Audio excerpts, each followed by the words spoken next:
Hey. Hiya. Just a random question, but you know what a majority vote is? I sure hope you do, because that's the main premise of Your Turn to Die, Death Game by Majority, a point-and-click visual novel developed almost entirely solo by a man known only as Nankidai. Your Turn to Die follows high schooler Sarah Chidoan as she is forced into a death game with 19 other participants.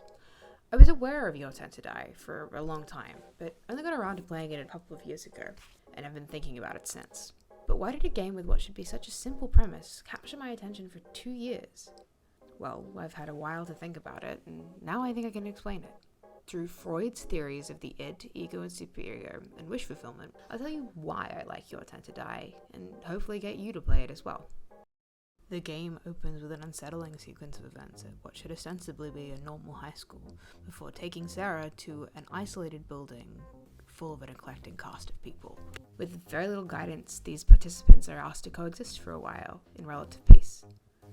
Despite being in this isolated situation outside of the enforced order of society, I still had the urge to remain in my assigned role as a polite high school student, as Sarah.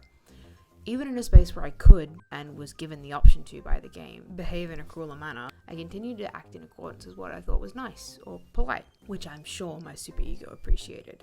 Freud's theory of the id, ego, and superego is one that explains the structures of behavior as instilled to people by society. Freud suggests that the id is the impulsive, desire-based aspects of oneself, whereas the superego is the behaviors and rules drilled into us by society. The ego, as the point between these two, is the balancing force that allows us to behave appropriately, while still satisfying the base desires of the self. I know of myself that in new situations, the superego takes great precedence over the id. I will behave to what I think is the most appropriate, acceptable standards, as a manner of fitting in and flying under the radar, effectively keeping myself safe. I believe my deep-seated need to behave in this way is a result of bullying and social ostracization I received as a child. In Your Turn to Die, the last thing I want to do to just be noticed, especially when I was reminded it could mean my death. I did my best to behave appropriately and allow Sarah to remain unnoticed, until the game forces me to stand out. Thankfully, this becomes a benefit rather than a detriment. If I am useful, people will like me. If I am likable and useful, I will not get chosen to die. Great, I remember thinking at this point. I probably won't die, but who knows? My concern for my own life as Sarah is generally assuaged, but that doesn't mean I'm not still concerned. During the second chapter of the game, we find out that previous simulations of the game's participants have been done, and as a result, their rates of survival have been calculated. Sarah has the highest survival rate and chance of winning at 15.5%. Another character, Shin Tsukimi, who has been the bane of Sarah's time in this game, but a personal favourite character of mine, has a 0.0% chance of survival. Suddenly, my general affection for Shin changes into a spiteful desire. I will keep this man alive till the end of my playthrough, despite what the game tells me is or isn't possible. It's probably not a real option, and in fact the game gives you the opportunity to send him to his death. Instead, I chose to be his saviour. I use the word saviour very intentionally. While it may seem overdramatic, the idea of being a savior or a hero is something I see as core to my enjoyment of Your Turn to Die, especially when it comes to Shin's storyline. As I mentioned previously, he is a nuisance to Sarah. He seems unlikable to most other characters, and is regularly referred to as the loner and other demeaning nicknames. Shin, however, is just trying to survive. I don't feel like I can blame him for that. So I feel I need to look after him, to make sure someone is looking out for Shin, directly intervening in a way no one did for me. A textbook kind of wish fulfillment.